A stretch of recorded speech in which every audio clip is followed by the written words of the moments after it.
నీకు అమ్మాయి కావాలా ప్రూఫ్ కావాలా? ప్రూఫ్. ఆ ప్రూఫ్ నేను తెస్తా. నువ్వు తను వదిలేస్తావా? అది నీకిస్తుందా? ఇప్పుడు ఈ టైంలో ఈ భూమి మీద తను ఎవరినైనా నమ్ముతుందంటే అది నన్నే. నేను తెస్తా, వదిలే. నా పరిస్థితి కూడా అదే. ఈ భూమి మీద నేను ఎవరినైనా నమ్ముతున్నానంటే అది నిన్నే.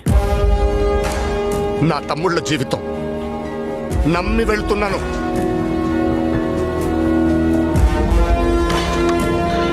ముట్టుబండి. సార్ మీరు చేస్తుంది తప్పు సార్. నమ్మక ద్రోహం సార్. ఆమెకు ద్రోహం చేయకండి సార్. ముట్టే ఇరిటేట్ చేయకు. చెప్పింది చెయ్యి. భయం తగ్గిందా? వచ్చిన దగ్గర నుంచి ఏడుస్తున్నావు తప్ప ఏం జరిగిందో చెప్పట్లేదు. అసలు ఏం జరిగింది? ఎవరాళ్ళు? నీ కష్టం తీరుస్తానన్న నమ్మకం నీకుంటే నాకు చెప్పు. నేను న్యూయార్క్లో జాబ్ చేస్తుంటాను. అమ్మా చెల్లి ఇక్కడే ఉంటారు. వాళ్ళని చూద్దామని ఇండియాకి వచ్చాను.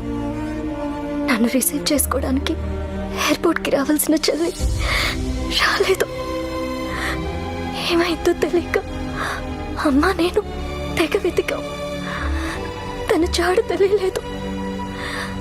తర్వాత ఒకరోజు ఫోన్ వచ్చింది.